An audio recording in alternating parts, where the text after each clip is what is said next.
ನಮಸ್ತೆ ವೀಕ್ಷಕರೇ. 1995ರಲ್ಲಿ ತೆರೆ ಕಾಣುತ್ತೆ ಈ ಸಿನಿಮಾ. ತಾಯಿ ಇಲ್ಲದ ತವರಲ್ಲಿ ಹೆಣ್ಣಿಗೆ ಆಗುವ ಮಾನಸಿಕ ಹಿಂಸೆ, ಅವಮಾನ ಎಲ್ಲವನ್ನು ಅದ್ಭುತವಾಗಿ ತೋರಿಸಿಕೊಟ್ಟಿರ್ತಕ್ಕಂಥ ಸಿನಿಮಾ ಅಂದ್ರೆ ತಪ್ಪಾಗಲಾರದು ವೀಕ್ಷಕರೇ, ಯಾರೆಲ್ಲ ಈ ಸಿನಿಮಾದ ರಿವ್ಯೂ ನೋಡೋದಕ್ಕೆ ಇಷ್ಟಪಡ್ತಾ ಇದ್ರು, ದಯಮಾಡಿ ನನ್ನ ಚಾನೆಲ್ನ ತುಂಬಾ ಜನ ಸಬ್ಸ್ಕ್ರೈಬ್ ಮಾಡ್ಕೊಳ್ದೆ ನೋಡ್ತಾ ಇದ್ರ. ಹಾಗಾಗಿ ದಯಮಾಡಿ ಸಬ್ಸ್ಕ್ರೈಬ್ ಮಾಡ್ಕೊಳ್ಳಿ, ಬೆಲ್ ಬಟನ್ ಕ್ಲಿಕ್ ಮಾಡಿ, ಲೈಕ್ ಶೇರ್ ಕಮೆಂಟ್ಸ್ ಕೊಟ್ಬಿಡಿ. ನಾನು ಹಾಕೋ ವಿಡಿಯೋ ನೋಟಿಫಿಕೇಶನ್ ಮೂಲಕ ನಿಮ್ಗೆ ಸಿಗುತ್ತೆ. ಹಾಗೆ ನನಗೆ ಸಪೋರ್ಟ್ ಮಾಡಿ ಅಂತ ಕೇಳ್ತಾ ಬನ್ನಿ ರಿವ್ಯೂ ಏನು ಅಂತ ನೋಡ್ತಾ ಹೋಗೋಣ. 95ರಲ್ಲಿ ತೆರೆ ಕಂಡಂತ ಸಿನಿಮಾ ತಾಯಿ ಇಲ್ಲದ ತವರು. ಎಸ್ ಮಹೇಂದರ್ ಅವರ ನಿರ್ದೇಶನದಲ್ಲಿ ರಾಮ್ ಕುಮಾರ್ ಮತ್ತು ಶ್ರುತಿ ನಾಯಕಿಯಾಗಿ ನಟಿಸಿರ್ತಕ್ಕಂಥ ಕೌಟುಂಬಿಕ ಪ್ರೀತಿಗಾಗಿ ಅನ್ವೇಷಣೆ, ಕ್ರೂರ ಅತ್ತೆ ಮಾವನೊಂದಿಗಿನ ಅವಳ ಹೋರಾಟಗಳು ಮತ್ತು ತನ್ನ ಒಡ ಹುಟ್ಟಿದವರಿಗಾಗಿ ಅವಳು ಮಾಡುವ ತ್ಯಾಗಗಳ ಸುತ್ತ ಕತೆ ಸುತ್ತೈತೆ. ಸೊ ಕಥೆನ ನೋಡೋದಾದ್ರೆ ಏನಿದೆ ಕತೆ ಅಂತ. ಸೊ ಒಂದು ಪುಟ್ಟ ಹಳ್ಳಿ, ಆ ಹಳ್ಳಿಯಲ್ಲಿ ಗಂಡ ಹೆಂಡತಿ ಇಬ್ಬರು ಮಕ್ಕಳು, ಒಂದು ಗಂಡು ಒಂದು ಹೆಣ್ಣು.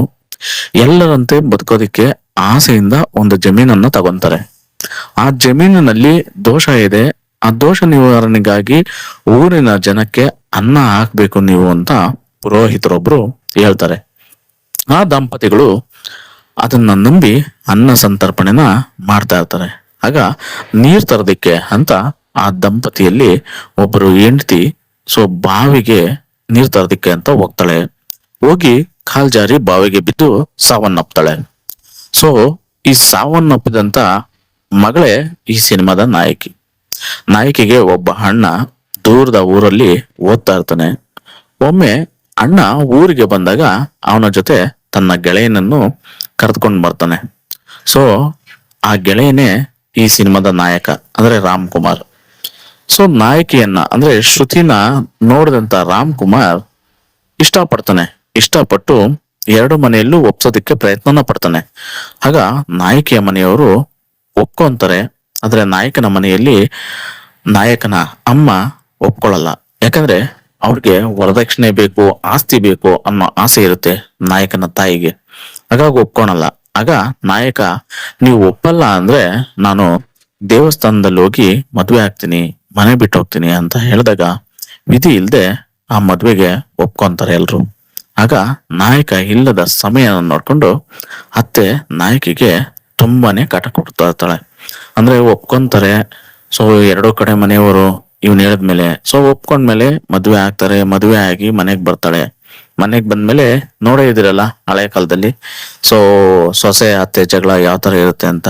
ಹಾಗೆ ನಾಯಕಿಗೆ ಅತ್ತೆ ನಾಯಕ ಇಲ್ಲದ ಸಮಯನ ನೋಡ್ಕೊಂಡು ತುಂಬಾನೇ ಕಾಟ ಕೊಡ್ತಾ ಇರ್ತಾಳೆ. ಒಂದಿನ ನಾಯಕಿ ದೇವಸ್ಥಾನಕ್ಕೆ ಅಂತ ಹೋಗ್ತಾಳೆ. ಆಗ ರೌಡಿಗಳು ನಾಯಕನಿಗೆ ಚಾಕುನಿಂದ ಚುಚ್ಚಿಬಿಡ್ತಾರೆ. ಆಗ ನಾಯಕರನ್ನು ಆಸ್ಪತ್ರೆಗೆ ಸೇರಿಸ್ತಾಳೆ ನಾಯಕಿ.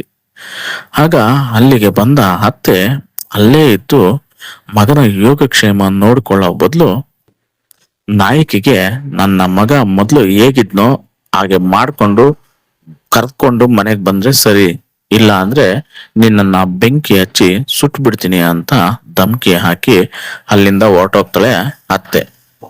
ಚಿಕಿತ್ಸೆಗೆ ಅಂತ ದುಡ್ಡಿಲ್ದೆ ನಾಯಕಿ ಎಲ್ಲರ ಸಹಾಯನ ಬೇಡ್ತಾಳೆ. ನಾಯಕ ಕೊನೆಗೆ ಸತ್ತೋಗ್ತಾನೆ. ಗಂಡ ಸತ್ತ ಮೇಲೆ ಗಂಡನ ಮನೆಗೆ ಹೋಗ್ತಾಳೆ ನಾಯಕಿ. ಮಾವನ ಸಪೋರ್ಟ್ ಸಿಕ್ಕೇ ಸಿಗುತ್ತೆ ನಾಯಕಿಗೆ. ಆದ್ರೆ ಅದನ್ನ ಕಂಡು ಸಹಿಸದಂತ ಅತ್ತೆ ಮಾವ ಮತ್ತು ಸೊಸೆಗೆ ಅಂದ್ರೆ ಮಾವ ಮತ್ತು ನಾಯಕಿಗೆ ಸಂಬಂಧವನ್ನ ಕಟ್ಟಿಬಿಡ್ತಾಳೆ. ಅಕ್ಕಪಕ್ಕದ ಮನೆಯವರನ್ನ ಕೂಡ ನಂಬಿಸಲು ನಾಯಕಿ ಇವರ ಸಹವಾಸನೆ ಬೇಡ ಅಂತ ಅಲ್ಲಿಂದ ತವರಿಗೆ ಹೋಗ್ತಾಳೆ. ಅಲ್ಲಿ ನಾಯಕಿಗೆ ಮೊದಲು ಪ್ರಾಣ ಸ್ನೇಹಿತೆ ಅಂತ ಹೇಳ್ಬೋದು ಅವಳು. ಯಾರು ಇವರ ಅಣ್ಣನ ಹೆಂಡತಿ. ಅಲ್ಲದೆ ದಿಕ್ಕಿಲ್ದೆ ಅವಳಿಗೆ ನಾಯಕಿಯೇ ಅಣ್ಣನನ್ನ ಒಪ್ಪಿಸಿ ಮದುವೆ ಮಾಡಿಸಿ ಕೊಡ್ತಾಳೆ. ಅಂದ್ರೆ ಅವಳಿಗೆ ಯಾರು ದಿಕ್ಕಿರಲ್ಲ. ಹಾಗಾಗಿ ತನ್ನ ಪ್ರಾಣ ಸ್ನೇಹಿತೆ, ಹಾಗಾಗಿ ತನ್ನ ಅಣ್ಣನನ್ನೇ ಒಪ್ಪಿಸ್ಬಿಟ್ಟು ಮದುವೆನ ಮಾಡಿ ಕೊಟ್ಟಿರ್ತಾಳೆ. ಅದನ್ನೆಲ್ಲ ಅತ್ತಿಗೆ ಮರ್ತು ಹೋಗ್ತಾಳೆ. ಹಿಂದಿನದನ್ನೆಲ್ಲ ನೆನೆಯದ ಅತ್ತಿಗೆ ತುಂಬು ಗರ್ಭಿಣಿ ಆಗಿರ್ತಕ್ಕಂಥ ಶ್ರುತಿ ಅಣ್ಣನ ಮನೆಗೆ ಬರ್ತಾಳೆ, ತವರು ಮನೆಗೆ. ಆಗ ಅತ್ತಿಗೆ ತುಂಬ ಗರ್ಭಿಣಿ ಅಂತ ಕೂಡ ನೋಡಿದ್ರೆ ರಾತ್ರಿ ಜೋರಾಗಿ ಸುರಿತಾ ಇರ್ತಕ್ಕಂಥ ಮಳೆಯಲ್ಲಿ ಮನೆಯಿಂದ ಹೊರ ಹಾಕ್ತಾಳೆ. ನೋವು ಮಳೆಯಲ್ಲಿ ನೋವು ತಾಳಲಾರ್ದೆ ನಾಯಕಿ ಎಲ್ಲರ ಮನೆಯ ಬಾಗಿಲನ್ನ ತಟ್ತಾಳೆ. ಆದ್ರೆ ಯಾರು ಆ ಮಳೆಯಲ್ಲಿ ಬಾಗಿಲು ತೆಗೆಯೋದಿಲ್ಲ. ಕಾರಣ ಎಲ್ಲೋ ಒಂದ್ ಕಡೆ ನಾಯಕಿಗೆ ಅವಳಿ ಮಕ್ಕಳು ಜನಿಸ್ತವೆ. ಅಂದ್ರೆ ಆ ನಾಯಕಿ ಆ ಮಳೆಯಲ್ಲಿ ಆ ರಾತ್ರಿಲಿ ಜೋರಾದ ಮಳೆಯಲ್ಲಿ ಎಲ್ಲರ ಬಾಗಿಲನ್ನ ತಟ್ತಾಳೆ, ಯಾರು ತೆಗೆಯೋದಿಲ್ಲ. ಸೊ ಅತ್ತಿಗೆ ಕೂಡ ಮನೆಯಿಂದ ಆಚೆ ಹಾಕ್ತಾಳೆ. ಸೊ ಅಣ್ಣನ ಇರಲ್ಲ ಆ ಸಮಯದಲ್ಲಿ. ಆಗ ಆ ನಾಯಕಿ ಜೋರಾದ ಮಳೆಯಲ್ಲಿ ಏನ್ ಮಾಡೋದು ಅಂತ ಗೊತ್ತಾಗದೆ ತುಂಬ ಗರ್ಭಿಣಿ. ಸೊ ಅಲ್ಲೊಂದ್ ಕಡೆ ಹೋಗಿ ನಿಂತ್ಕೊಂಡು ಅಲ್ಲಿ ಮಲ್ಕೊಂತಾಳೆ. ಅಲ್ಲಿ ಅವಳಿಗೆ ಅವಳಿ ಜವಳಿ ಮಕ್ಕಳು ಹುಟ್ಟುತ್ತೆ. ಆ ಮಳೆಯಿಂದ ಆ ಮಕ್ಕಳನ್ನ ನೆನೆದಂತೆ ಕಾಪಾಡೋದಕ್ಕೆ ಆ ನಾಯಕಿ ಆ ಮಕ್ಕಳನ್ನ ಎತ್ಕೊಂಡು ಹಾಳು ಬಿದ್ದಿರ್ತಕ್ಕಂತ ಒಂದು ದೇವಸ್ಥಾನದ ಚಪ್ಪಡಿ ಕೆಳಗೆ ಮಲಗಿರ್ತಾಳೆ. ಆಗ ಆ ಮಳೆಗೆ ಆ ಕಲ್ಲು ಚಪ್ಪಡಿ ಮಕ್ಕಳ ಮೇಲೆ ಬಿದ್ದು ಮಕ್ಕಳು ಸತ್ತೋಗ್ತಾಳೆ. ಸೊ ಎಂತ ದುರ್ವಿಧಿ ಅಲ್ವಾ ವೀಕ್ಷಕರೇ, ಎಸ್ ಮಹೇಂದರ್ ಅವರು ಈ ತರ ಒಂದು ಚಿತ್ರಕಥೆ ಹಾಗೂ ಈ ತರ ಒಂದು ಸಿನಿಮಾನ ಡೈರೆಕ್ಷನ್ ಮಾಡಿರೋದು ನಿಜಕ್ಕೂ ಸೂಪರ್ ಅಂತ ಹೇಳ್ಬೋದು. ಯಾಕಂದ್ರೆ ತನ್ನ ಅತ್ತಿಗೆ ಅಂದ್ರೆ ಅವಳ ಪ್ರಾಣ ಸ್ನೇಹಿತೆ, ಸೊ ನಾಯಕಿಗೆ, ಸೊ ಅಂತ ಪ್ರಾಣ ಸ್ನೇಹಿತೆನ ಏನ್ ಮಾಡೋದು, ಯಾರು ಇಲ್ಲ, ಹಿಂದಿಲ್ಲ ಮುಂದಿಲ್ಲ ಅಂತ ತನ್ನ ಅಣ್ಣನಿಗೆ ಕೊಟ್ಟು, ಅಣ್ಣಗೆ ಇಷ್ಟ ಇಲ್ಲ ಅಂದ್ರೂ ಒಪ್ಪಿಸಿ ಮದುವೆ ಮಾಡಿಕೊಟ್ಟಿರ್ತಾಳೆ ಶ್ರುತಿ. ಸೊ ಅಂತ ಅತ್ತಿಗೆ, ಸೊ ಪ್ರಾಣ ಸ್ನೇಹಿತೆ ಕೂಡ, ಸೊ ಯಾವ ತರ ನೋಡ್ಕೊಬೇಕು ಈ ತುಂಬು ಗರ್ಭಿಣಿನ. ಸೊ ಈ ತರ ಎಲ್ಲ ಮಾಡಿದಾಗ ಅವಳು ಅಲ್ಲೋಗ್ತಾಳೆ, ಆ ಮಕ್ಕಳು ಕೂಡ ಸತ್ತೋಗ್ತವೆ. ಆ ನಾಯಕಿ ಸತ್ತಂತ ಮಕ್ಕಳನ್ನ ಎತ್ಕೊಂಡು ತನ್ನ ಅಮ್ಮ ಬಿದ್ದಿದ್ದಂತ ಬಾವಿಗೆ ಹಾರಿ ಸತ್ತೋಗ್ತಾಳೆ. ಸೊ ಇಲ್ಲಿಗೆ ಸಿನಿಮಾ ಮುಕ್ತಾಯ ಆಗ್ತದೆ. ಇದು ಎಂತ ಕಲ್ಲು ಹೃದಯದವರು ಕೂಡ ಈ ಸಿನಿಮಾನ ನೋಡಿದ್ರೆ ಕಣ್ಣೀರಿಡೋದು ಖಚಿತ ಗುರು.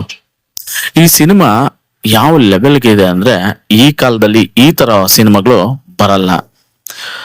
ಸೊ ತುಂಬಾ ಅದ್ಭುತವಾದ ಸಿನಿಮಾ. ಆದಾಗ್ಯೂ ಎಷ್ಟು ಅದ್ಭುತ ಸಿನಿಮಾ ಅಂದ್ರೆ ಈ ಸಿನಿಮಾ ಒಂದು ಭಾವನಾತ್ಮಕ ಕೌಟುಂಬಿಕ ಸಿನಿಮಾ ಅಂತ ಹೇಳಿದ್ರೆ ತಪ್ಪಾಗಲಾರದು. ರಾಮ್ ಕುಮಾರ್ ರಾಜೀವ್ ಆಗಿ ನಟಿಸಿದ್ರೆ ಶ್ರುತಿ ಗೌರಿಯಾಗಿ ನಟಿಸ್ತಾರೆ. ಗೀತಾ ಮತ್ತು ಶ್ರೀನಿವಾಸ್ ಮೂರ್ತಿ ಇವರು ಈ ಸಿನಿಮಾದಲ್ಲಿ ನಟನೆಯನ್ನ ಮಾಡ್ತಾರೆ. ಇನ್ನ ಸಂಗೀತ ನಾದಬ್ರಹ್ಮ ಹಂಸಲೇಖ ಅವರ ಸಂಗೀತ ಈ ಸಿನಿಮಾಗೆ ತುಂಬಾ ಇಂಪನ್ನ ಕೊಡುತ್ತೆ ಅಂತ ಹೇಳ್ಬೋದು. ಹಾಗೆ ಹಂಸಲೇಖ ಅವರ ಸಂಗೀತದಲ್ಲಿ ಮೂಡಿ ಬಂದಿರತಕ್ಕಂತ ಹಾಡುಗಳು ತುಂಬಾನೇ ಹಿಟ್ ಆಗುತ್ತೆ. ಆ ಕಾಲಕ್ಕೆ ಆ ಹಾಡುಗಳು ಎವ್ರಿಗ್ರೀನ್ ಸಾಂಗ್ಸ್ ಅಂತ ಹೇಳ್ಬೋದು. ತಾಯಿ ಇಲ್ಲದ ತವರು ಅಂತಕ್ಕಂಥ ಸಿನಿಮಾದ ಹಾಡುಗಳು ಆ ಕಾಲಕ್ಕೆ ತುಂಬಾನೇ ಅದ್ಭುತವಾದ ಹಾಡುಗಳು. ಹಾಗೆ ಕಥೆನೂ ಕೂಡ ತುಂಬಾ ಅದ್ಭುತವಾದ ಕತೆ. ನಾಯಕಿ ಗೌರಿ ಚಿಕ್ಕ ವಯಸ್ಸಿನಲ್ಲಿಯೇ ತನ್ನ ತಾಯಿಯನ್ನ ಕಳೆದುಕೊಳ್ತಾಳೆ.